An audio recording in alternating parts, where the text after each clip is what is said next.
Hey everyone, thanks for joining in Capitalism today, and thank you for subscribing. If you have, thank you for visiting the website dismantlecapitalismglobally.com. That's dismantlecapitalismglobally.com.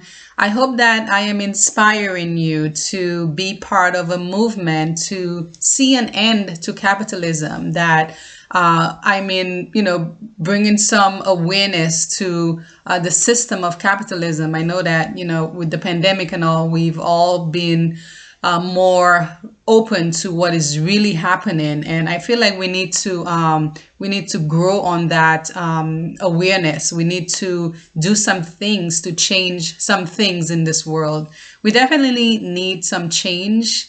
And one of the biggest change that we need is our economic system, what it is doing to us individually and on a global scale. We are all under this system called capitalism, and all of us have been thrust into it without our permission, of course, but that previous generations, previous historical ideas have all come into our present life. They have everything from the past has influenced everything here now. So we have to use the examples and the evidence from the past to create better things, to make better decision.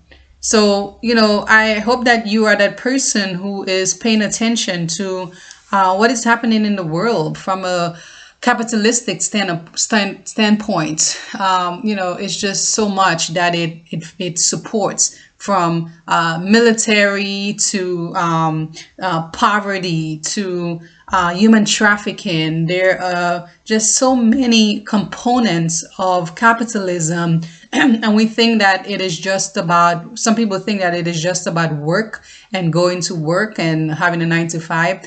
But that is not, that is just one aspect of capitalism.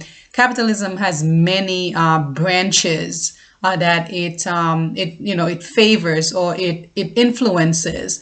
So definitely look at it from a holistic point of view. I always say that don't remain firm in the belief that, oh well, it creates jobs and it gives us access to products. That's just a very narrow-minded kind of conclusion, because it does a whole lot more. It is the reason for poverty. It is the reason for unfair working the conditions, I should say. It is the reason for the fact that you have to work. Many times, just having to force yourself to do it because the landlord awaits for you to work. The car dealership awaits for you to work. Your food, your necessities, all of it come under capitalism. You have to pay for everything. So yes, it is not a system that we've created, but many of us are not really we don't really see it as a system that sinks into our principles and into our thoughts and our beliefs. But because it is a global system, we are forced to adhere to it. So today I want to talk about women and capitalism. That relationship is a very it's very I think the word is intricate, but very dangerous at the same time, because women, we are not only facing capitalism, we're also facing patriarchy, which is just knotted up into the system of capitalism. And of course, we create our own. It's called female politics. Yes, I said it. I know it's a reality because of capitalism and patriarchy. We as women, we are bumping heads in the workplace. We are in competition with one another, and it's just not a healthy. It is not a healthy relationship as women, because we see things in so much of a multi-dimensional way. We see everything versus our male counterparts who may just see some things. As women, we have the sixth sense, as most people say, or intuition. And with a system like capitalism, it degrades us with along with our children. It depreciates us along with our children. So it isn't just affecting us as women; it is affecting we and our children.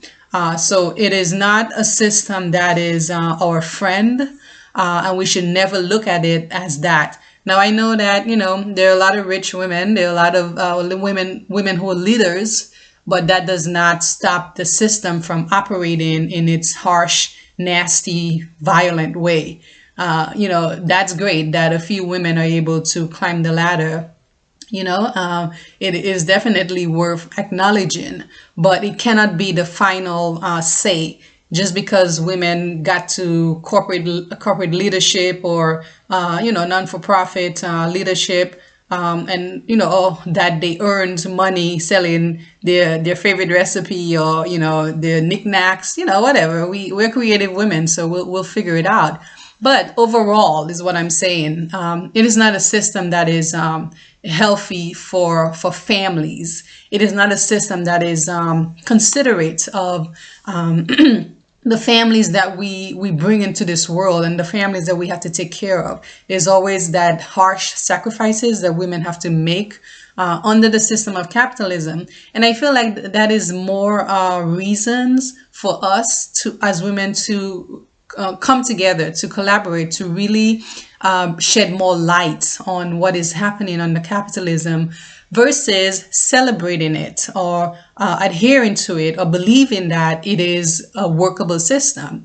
It is not. We as women can never believe that it is. So I just kind of want to bring us back into perspective.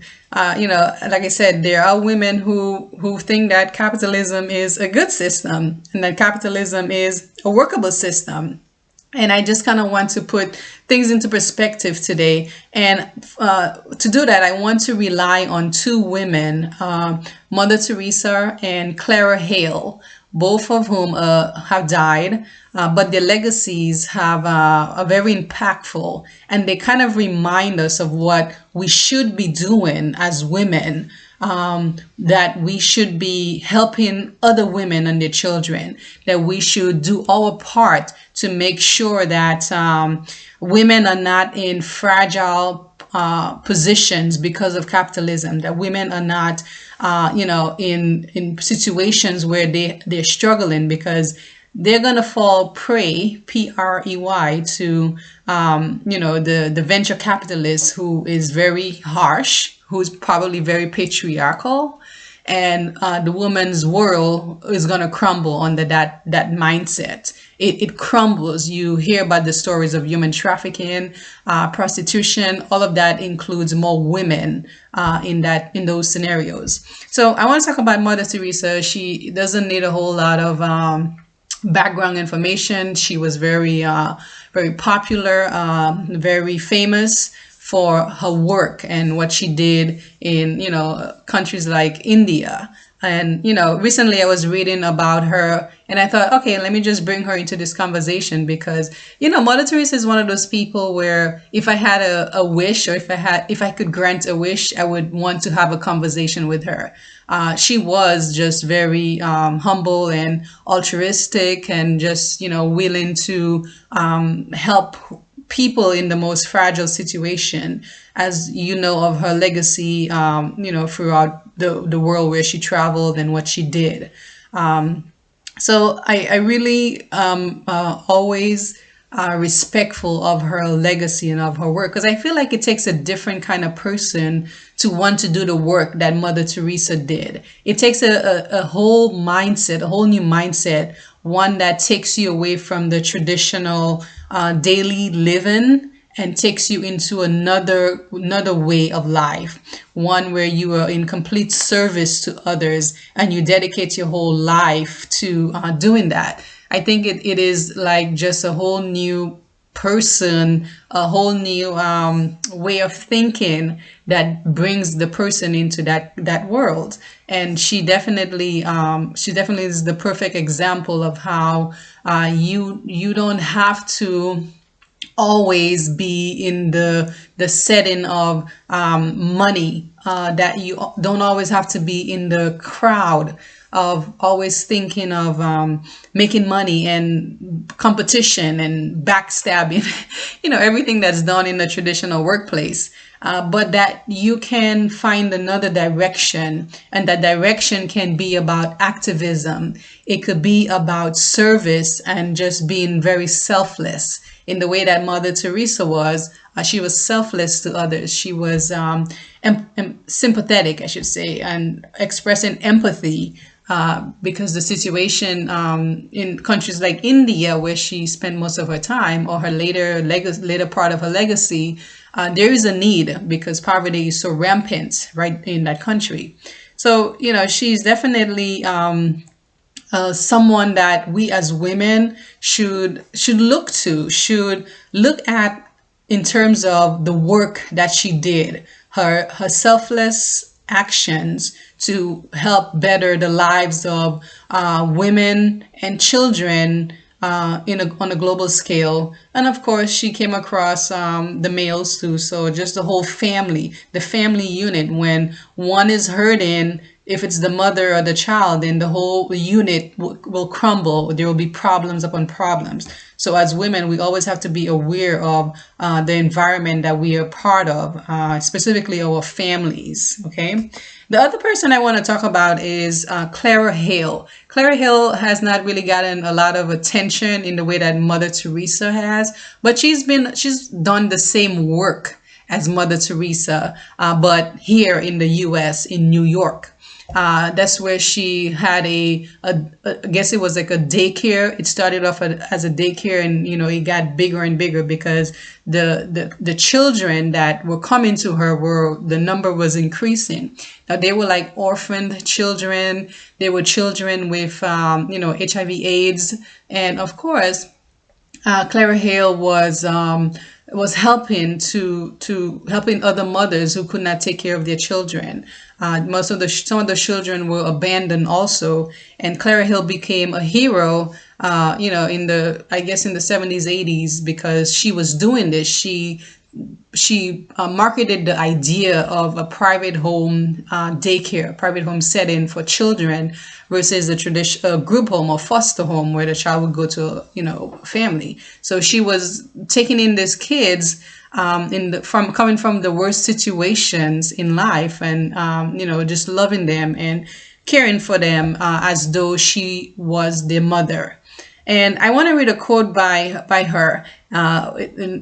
She's like one of my favorite activists. And she says, "I am not an American hero. I am simply a person who loves children." Loves children, where she was able to, invite them into her life, into her home, regardless of all of the situations that they were coming from. She wasn't judging those children or the mothers. She was in the mindset of helping them because she realized just how fragile the situation was for these mothers and their children. And she has another one. I like reading quotes. And this one goes, quote, "Until I die, I am going to keep doing. My people need me. They need somebody that's not taking from them and giving something." So those words, not taking and instead giving, that is again a humanitarian mindset. Humanitarians are not about taking anything from anybody. They want to compensate for what has been taken. That's how you're dealing with a great humanitarian. They are not interested in taking money from you. They don't want your energy, to work. They want to see how they can help you.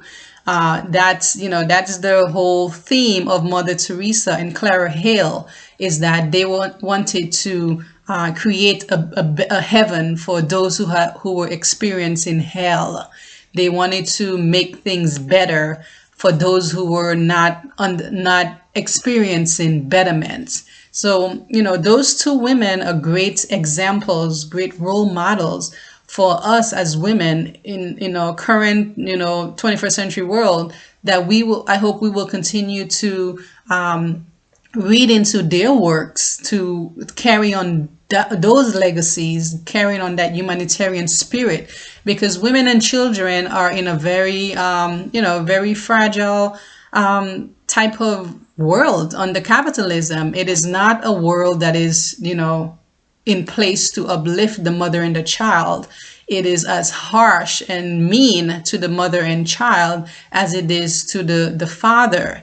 But unfortunately, like I said, the woman has to face capitalism, patriarchy, and of course the little female politics. But I hope we can do away with the female politics as women. We really need to do away with it and to see each other as sisters and mothers and aunties and grandmas, and connect to that energy of womanhood, of what is it that we as women are facing under capitalism, and do what needs to be done in the situations of Mother Teresa and Clara Hale to make things better, because we're not, as women, we're not just in our own, we're not just individuals and isolated.